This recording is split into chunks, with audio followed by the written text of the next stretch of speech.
이 참 몇 주 만인가요? 7주 만인가요? 7주 만에 여러분들의 얼굴을 이렇게 뵙게 되니 참으로 감사를 드리지 않을 수가 없습니다.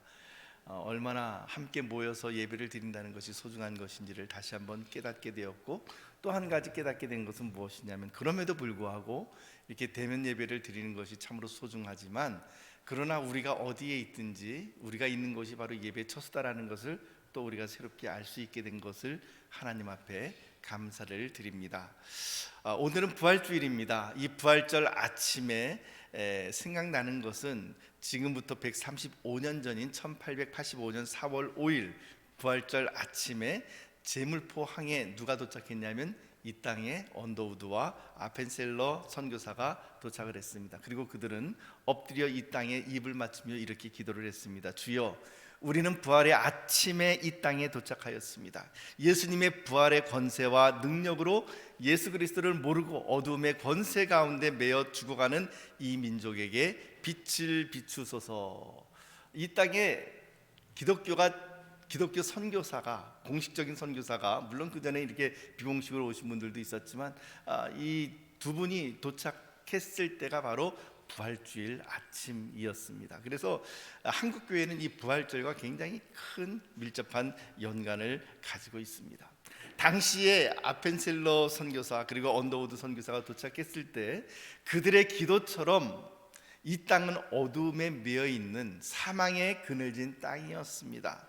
그러나 당시에는 참으로 암울하고, 과연 이 선교사들의 그런 기도가 이루어질 수 있을까라고 하는 의구심이 드는 상황이었지만, 그러나 예수 그리스도의 부활과 능력과 기쁨은 바로 그와 같이 이 땅을 변화시켰고, 그리고 오늘 이 자리에 우리가 와 있게 되어 있는 것입니다. 사랑하는 성도 여러분, 부활은 우리 기독교의 근본입니다. 부활이 없이는 기독교를 결코 말을 할 수 없습니다. 그래서 고린도전서 15장 16절에서 19절 말씀은 이렇게 우리들에게 선포를 하고 있습니다. 한번 같이 읽어볼까요? 시작. 만일 죽은 자가 다시 살아나는 일이 없으면 그리스도도 다시 살아나신 일이 없었을 터이요, 그리스도께서 다시 살아나신 일이 없으면 너희의 믿음도 헛되고 너희가 여전히 죄 가운데 있을 것이요, 또한 그리스도 안에서 잠자는 자도 망하였으리니 만일 그리스도 안에서 우리가 바라는 것이 다만 이 세상의 삶뿐이면 모든 사람 가운데 우리가 더욱 불쌍한 자이리라. 아멘. 그래요, 부활이 없으면 우리가 어떻게 됩니까? 예수 그리스도 다시 살아나신 일도 없고, 우리는 여전히 죽음 가운데에 얽매여 있는 자들이었을 것이고, 죄 가운데 있었을 것이고, 그리고 우리가 바라는 것이 단지 이 세상에서 잘 먹고 잘 살고 좋은 것 보고, 이렇게 자녀가 잘 되는 것 보고 그렇게 죽는 것만이 우리의 소망이었다고 한다면 이 세상에서 우리가 가장 불쌍한 자일 것이다 라고 성경이 이렇게 이야기를 하고 있습니다. 맞습니다. 그리스도의 부활이 없다면 우리의 믿음도 헛것입니다. 왜냐하면 우리의 믿음은 예수 그리스도께서 다시 살아나셨고, 예수 그리스도께서 부활하셨고, 그 영원한 생명을 우리들에게 부어주셨다라고 하는 바로 여기에서부터 시작되고 있기 때문에 그렇습니다. 그래서 예수님이 없다면, 예수님의 부활이 없다면 기독교는 그 근본에서부터 뒤집어질 수밖에 없는 것입니다. 말하는 것처럼 부활이 없다면 이 세상 사람들 가운데 지금 여기에 앉아있는 여러분들이야말로 가장 불쌍한 사람일 수밖에 없는 것입니다. 그러나 우리 주 예수 그리스도는 부활하셨습니다. 그리스의 메테오라 수도원이라고 하는 곳이 있죠. 거기에 가면은 그 메테오라 수도원에 그 그리스도인들의 그 순교 장면을 이렇게 벽화로 그려놓은 것이 있어요. 한 방이 전체 다 그 벽화로 이렇게 촘촘하게 그려져 있습니다. 들리는 말로는 초대교회에서 그 초대교인들을 죽이는 방법을, 고문하고 죽이는 방법을, 그 당시에 로마 정부가 죽이는 방법을 300몇 가지를 고안했다 그래요. 그래서 거기에 보면은 여러분들께 이미 제가 예전에 한번 소개를 시켜드렸던 것처럼 추운 겨울날 얼음이 꽁꽁 얼어있는 호수의 얼음을 깨고 사람을 옷을 벗겨서 그 안에 집어넣고 그렇게 동사시키는 그런 방법, 맹수에게 던져서 맹수의 밥으로 순교시키는 것, 칼로 죽이는 것, 교수형으로 죽이는 것, 이르다 말을 할 수 없는 잔인한 죽음 앞에서 초대교회 성도들은 담대했습니다. 죽어가는 가운데에서도 그들은 나는 그리스도인입니다 라고 선포를 했고, 그리고 고백을 했고, 그들의 신앙을 지키며 그렇게 죽음 앞에서 의연하게 당당하게 서 있었습니다. 사랑하는 성도 여러분, 무엇이 그 초대교회 성도들로 하여금 맹수의 밥 앞에서, 그 혹독한 얼음의 얼음장의 그 추위 앞에서, 그리고 피부를 벗기는 어떤 그런 고문 앞에서, 끓는 기름솥에 던져지는, 그리고 톱으로 켜지는 이런 아픔과 고통 앞에서 의연하게 담대하게 죽음에 들어갈 수 있는 이유가 무엇이었습니까? 그것은 바로 예수 그리스도로 말미암은 부활과 생명이 예수 그리스도로 말미암아 그들에게 주어진다는 것을 그들이 분명히 알고 확신하고 나아갔기 때문이었습니다. 사랑하는 성도 여러분, 우리에게도 이 동일한 그 벅찬 감격으로 동일한 이유를 가지고 우리도 이 자리에 서 있습니다. 본문은 이렇게 시작합니다. 1절 말씀 우리 같이 한번 읽어보도록 합니다. 1절 말씀 시작. 안식일이 다 지나고 안식 후 첫날이 되려는 새벽에 막달라 마리아와 다른 마리아가 무덤을 보려고 갔더니, 예수님을 십자가에 못 박은 날은 금요일 오후였습니다. 금요일 오후 3시에 예수님께서, 그러니까 9시니까 한 3시 30분 정도쯤 됐겠죠. 그때 예수님께서 숨을 거두셨습니다. 유대인의 안식일은 금요일 해 떨어질 때부터 그리고 토요일 해 질 때까지 그렇게 그 이틀에 걸쳐서 이렇게 그 안식일이 진행이 됩니다. 보통 유대인의 그 안식일이 오후 한 4시에서 5시 사이 정도쯤에 떨어지는 것을 감안하면 예수님께서는 3시 반 정도쯤에 돌아가셨으니까 이제 시간이 1시간 정도밖에 없는 거예요. 왜냐하면 안식일에 들어가게 되면 장례식을 치를 수도 없고 사람을 그 무덤에 안치할 수도 없습니다. 그러니까 급히 예수님께서는 예수님의 시신을 이 세마포로 싸서 아리마대 사람 요셉의 무덤에 장사를 지냈습니다. 그리고는 이어서 곧 안식일이 시작이 되었습니다. 안식일이 끝난 다음 날 새벽, 곧 안식 후 첫날 새벽, 이게 언제냐면 바로 주일입니다. 잘 생각해 보세요. 금요일 오후에 돌아가셨죠? 금요일 1시간 후에 이제 해가 떨어지면서 둘째 날로 안식일에 진입이 됩니다. 그리고는 토요일 해 질 때 이제 그 안식일이 끝나고 그 다음 날, 안식일이 끝난 그 다음 날 새벽이니까 바로 지금으로는 주일 새벽이 되는 거죠. 주일 새벽에 막달라 마리아와 다른 마리아가 향품을 가지고 예수님의 무덤가로 나아갑니다. 왜 그랬죠? 너무 급히 장례를 치르는 바람에 그 시신에 향품도 바르지 못하고 그냥 그렇게 장사를 지냈기 때문에 그런 것이죠.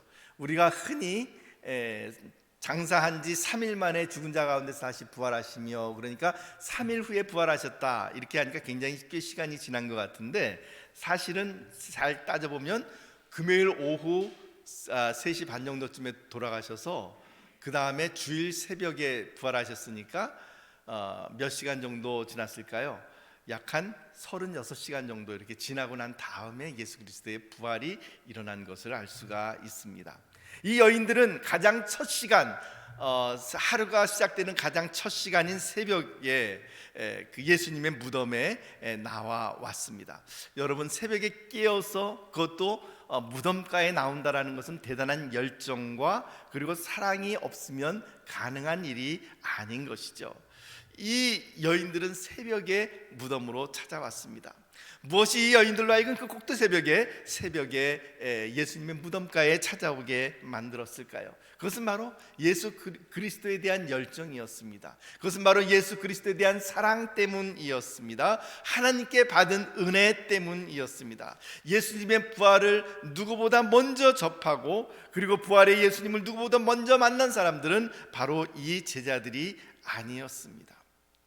부활의 주님을 먼저 만난 사람은 내가 죽는 데까지 주님을 따라가겠다고 호언장담했던 베드로도 아니었고, 죽기까지 주와 함께 죽으러 가자라고 선동했던 도마도 아니었습니다.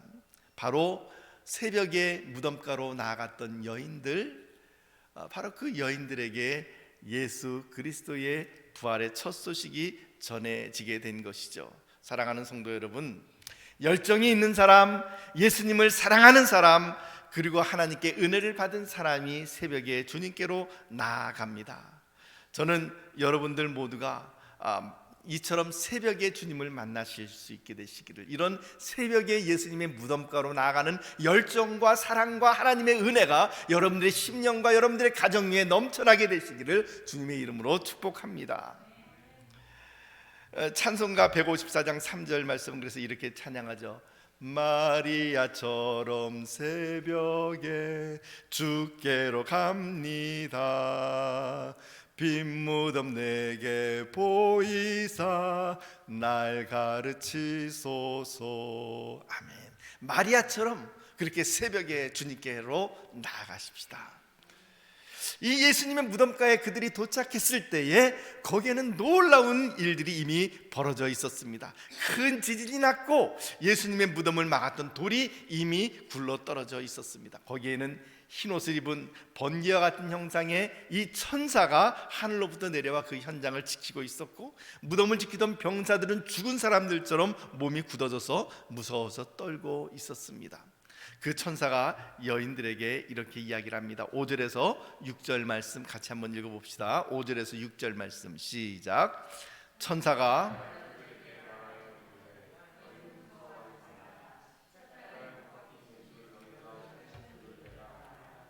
그가 여기 계시지 않고 그가 말씀하시던 대로 살아나셨느니라. 와서 그가 누우셨던 것을 보라. 아멘. 여인들이 찾던 예수는 누구였습니까? 바로 죽은 예수님이었습니다. 그저 그 여인들은 죽은 예수님을 만나서 찾아서 예수님의 시신에 향품을 바르고자 그 자리에 왔습니다. 그러나 천사의 메시지는 무엇이었습니까? 그는 여기 계시지 않고 다시 살아나셨다라고 하는 것이 바로 천사의 메시지였습니다. 무덤은 더 이상 그 예수 그리스도의 자리가 아니었습니다. 천사는 여인들에게 확증시켜 줍니다. 이리 와서 그가 누우셨던 것을 보라라고 이야기를 합니다. 막달라 마리아와 다른 여인들은 지금 어떤 모습의 예수님을 찾으러 갔습니까? 그들은 부활하신 예수님을 만나러 간 것이 아니었습니다. 죽은 예수님, 그저 예수님의 시신을 찾아 무덤에 간 것이었습니다. 예루살렘에 예수님의 무덤이라고 추정되는 가든툼이라고 하는 장소가 있습니다. 그런데 그곳에 예수님의 무덤에 가보면 무덤 입구에 이런 글귀가 있습니다. He is not here. 지금 여러분들은 예수님의 무덤에 오셨지만 그러나 그는 여기 계시지 않습니다. He is not here. 우리는 매주 예배를 드리러 나올 때마다, 그리고 특별히 이 부활주일 아침에 우리는 어떤 예수님을 만나러 나오셨습니까? 부활하신 예수님을 모르고 그저 예수님의 시신에 향품을 바르기 위해 그렇게 죽은 예수님을 만나러 오셨습니까? 아니면 살아계시고 역사하시는 부활의 주님을 만나러 오셨습니까? 사랑하는 성도 여러분, 우리는 지금도 살아계시고 역사하시는 살아계신 부활의 주님을 만나러 이 자리에 왔고, 우리는 매주 그 부활의 주님을 만나려고 이 자리에 모여서 예배를 드립니다. 왜 우리가 주일날 예배를 드립니까? 바로 이 부활을 기념하기 위한 그런 모임이 바로 주일 예배라고 하는 것입니다. 물론 지금 현대 크리스찬들 가운데서도 죽은 예수님을 찾는 사람들이 있습니다. 누가 죽은 예수님을 찾는 자들일까요? 예수님을 믿기는 믿지만 부활을 믿지도 못하고, 따라서 나도 부활할 것이라고 하는, 나에게 영생이 있다라고 하는 사실을 믿지 못하고 그냥 액세서리처럼 믿는 사람들, 그냥 종교로서 교회 나가면 좋은 말 하니까 이렇게 이야기를 한다고 한다면 그분들은 아직까지 부활하신 예수 그리스도를 올바로 만난 것이 아니죠.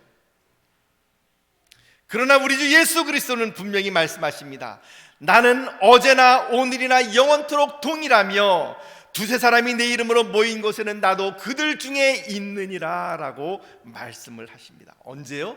어제나, 즉 과거, 오늘이나 지금, 그리고 영원토록 미래, 과거, 현재, 미래, 주님은 영원토록 동일하신 분이시고 살아계신 분이시고 존재하시는 분이시고, 두세 사람이 내 이름으로 모인 곳에는 나도 그들 가운데 있느니라.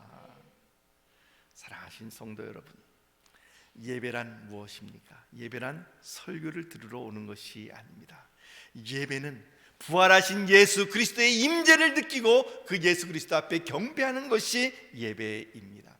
2000년 전에 예수님 이렇게 말씀하셨습니다. 그 예수님을 추억하는 자리가 아니라 바로 지금 여러분들이 앉아있는 이 자리, 지금 여러분들이 예배를 드리고는 바로 그 자리에 예수님께서 임재하신 곳이고, 그리고 바로 그 자리에 부활의 능력이신 예수 그리스도께서 내 안에서 지금도 역사하시고 계시다라는 것을 인정하는 것, 그리고 그분 앞에 경배를 드리는 것, 그것이 바로 믿음이고 그것이 바로 예배입니다.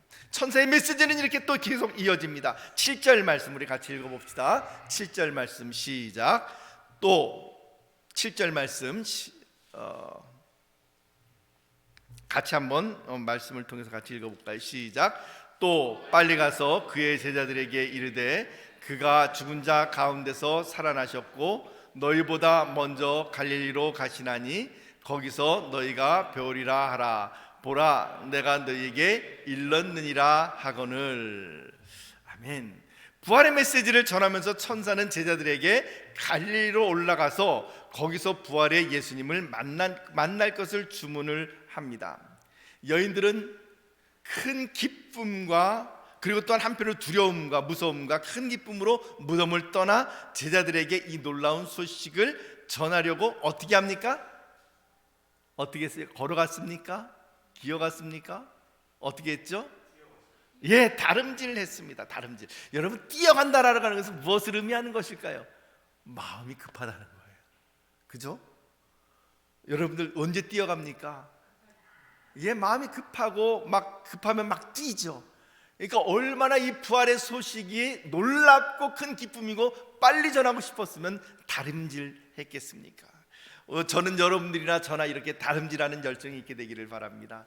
자, 이 부활의 기쁨의 소식을 누군가에게 전하고 싶어서 견디지 못하는 그런 열정들이 있게 되기를 축복합니다. 이 엄청난 소식이 바로 예수 부활의 소식입니다. 죽음이 무너졌습니다. 지금까지 여러분들을 얽어매고 있는 모든 사망의 그늘이 깨어졌습니다. 사망의 그늘이 물러가고 사망의 쇠사슬이 끊어졌습니다 라고 하는 것이 이 부활의 놀라운 능력의 소식이었습니다. 이 부활의 소식을 전하기 위해서 다름질하는 이 여인들 앞에 다시 누가 나타났냐면 예수님께서 나타나셨어요. 예수님께서 나타나셔서 뭐라고 말씀하시냐면 10절 말씀 이렇게 이야기를 합니다. 10절 말씀 같이 한번 읽어봅시다. 시작. 이에 예수께서 이르시되 무서워하지 말라. 가서 내 형제들에게 갈릴리로 가라 하라. 거기서 나를 보리라 하시니라. 어디로 가라 그랬어요? 갈릴리로 가라 이렇게 이야기를 하십니다. 사실 예수님께서는 십자가에 죽으시기 전에 이미 예수님께서는 제자들에게 이렇게 말씀하셨습니다. 마태복음 26장 31절에서 32절 말씀을 한번 같이 읽어봅시다. 마태복음 26장 31절에서 32절 자막을 통하여 시작. 그때에 예수께서 제자들에게 이르시되 오늘 밤에 너희가 다 나를 버리리라. 기록된 바 내가 목자를 치리니 양의 떼가 흩어지리라 하였느니라. 그러나 내가 살아난 후에 너희보다 먼저 갈릴리로 가리라. 천사가 여인들에게 전해주었던 말도 그 내용이었습니다. 그가 죽은 자 가운데서 다시 살아나셨고 너희보다 먼저 갈릴리로 가시나니 거기가 어디죠? 갈릴리에서 너희가 배우리라.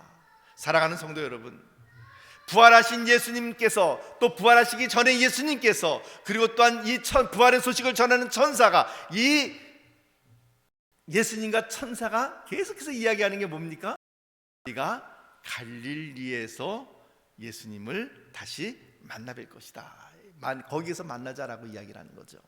왜 갈릴리일까요? 왜 갈릴리가 이렇게 중요합니까? 하나님의 성전이 있는 예루살렘도 아니고 십자가가 있는 바로 그 예루살렘도 아닌, 그리고 예수님께서 태어난 베들레헴도 아닌 왜 하필이면 갈릴리일까요?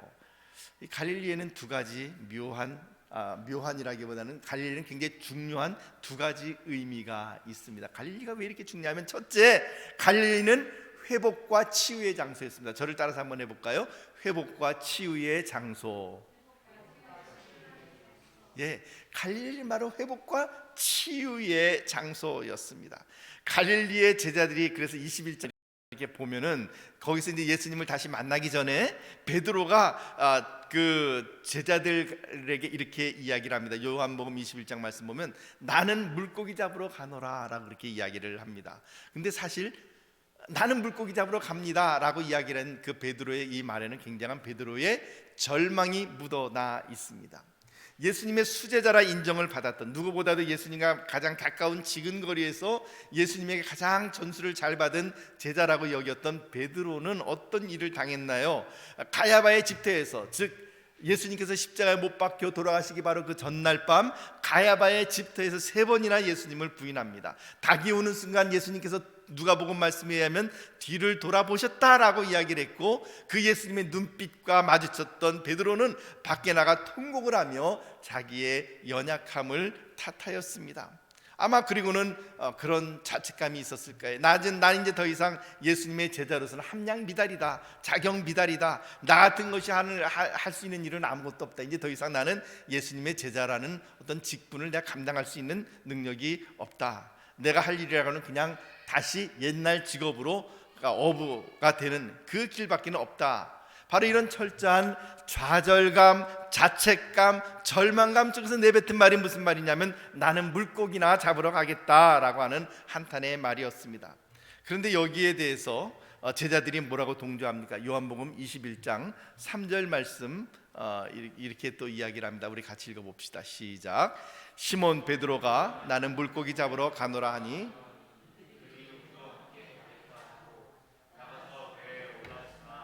그날 밤에 아무것도 잡지 못하였더니, 제자들이 뭐라 그랬습니까? 나도 가겠다, 나도 가겠다 이렇게 이야기합니다. 다 같이 올라갑니다. 여기저기에서 절망과 낙담과 한숨과 좌절의 소식이 넘쳐나고 있었습니다. 사랑하는 성도 여러분, 어떻게 보면 지금 우리가 살아가고 있는 이 땅, 지금 우리가 살아가고 있는 이 시대, 이 시간이 바로 그런 시간이 아닙니까? 여기저기서 한숨이 나오고 단식이 나오고, 특별히 이번 코로나19 바이러스로 인해서 직격탄을 맞은 그런 우리 그 교우들 업소가 얼마나 많이 있습니까? 얼마나 많은 힘든 시간을 지나고 있습니까? 대부분의 분들이 다 어려움을 겪고 있죠. 낙담과 절망과 한숨과 좌절의 소식이 넘치는 순간, 그러나 사랑하는 성도 여러분, 인간의 절망이 넘쳐나는 그 순간이 바로 예수 그리스도를 만나는 순간이고, 바로 예수님께서 오시는 순간이고, 그 좌절의 장소에 예수님께서 먼저 와 계시다라고 하는 것입니다. 그 갈릴리는 어떤 곳이냐면, 제자들이 지금 낙담한 제자들이 와 있는 곳, 거기가 바로 갈릴리예요. 어떻게 보면 좌절의 장소지만, 그러나 그 좌절의 장소에서 예수 그리스도께서는, 부활의 예수님께서 이제 그 부활의 절망의 땅을 희망의 땅으로 바꾸시려고 그들을 거기서 만나자라고 말씀을 하시는 것이고, 그 절망과 끊어짐과 단절과 소외와 낙담을 이제 바꿔서 새로운 평강과 소망과 능력으로 그 제자들을 다시 리콜링하고 치유하시고 회복시키는 바로 그 장소가 바로 갈릴리라고 하는 것이죠. 7절 말씀을 보십시오. 뭐라고 되어 있습니까? 7절 말씀 같이 읽어봅시다. 7절 말씀 시작. 너희보다 먼저 갈릴리로 가시나니 거기서 너희가 배우리라. 여기서 여러분들 어디가 제일, 여러분들이 밑줄을 긋는다 그러면 어디일까요? 갈릴리일까요? 먼저. 예, 저는 먼저예요. 먼저 너희보다 먼저 갈릴리로 가시나니. 지금 이 시간 여러 가지 사정으로 인하여, 특별히 코로나19나 그 다음에 여러 가지 사정으로 인하여서 마음 가운데에 낙담이 되시는 분들, 어려움이 있고 눈물이 있고 좌절과 절망이 있으신 분들은 들으십시오. 여러분들께서 절망하시는 바로 그 자리에 예수님께서 먼저 와 계세요. 먼저 와 계시는 분이 바로 우리 주 예수 그리스도십니다. 그리고는 말씀하십니다. 이제 일어나라. 그 절망을 접고 나와 함께 일어나자. 자책하지 말아라. 내가 너를 세우겠다라고 말씀하십니다. 사랑하는 성도 여러분, 여러분들의 그 눈물의 밑바닥 자리에 먼저 와 계신 예수님을 바라보십시오. 그리고 그 자리에서 일어나실 수 있게 되시기를 바랍니다. 또한 갈릴리는 어떤 장소입니까? 첫째는 그와 같이 갈릴리는 제자들을 다시 회복시키는, 그래서 예수님께서 뭐라고 말씀하십니까? 요한복음 21장 말씀 보면 특별히 베드로에게 네가 나를 사랑하느냐? 라고 질문하십니다. 몇 번? 3번.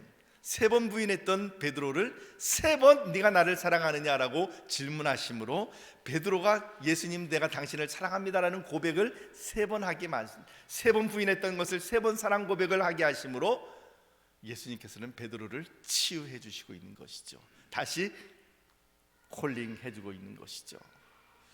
또한 갈릴리는 예수님과 제자들 간의 첫사랑의 장소였습니다. 11제자는 모두 갈릴리에서 예수님을 만났습니다. 예수님께서는 그 갈릴리를 무대 삼아 가르치셨고 복음을 전파하셨고 모든 병과 약한 것을 고쳐주셨습니다. 그래서 갈릴리는 바로 예수님과 제자들의 첫사랑이 있는 그런 장소입니다.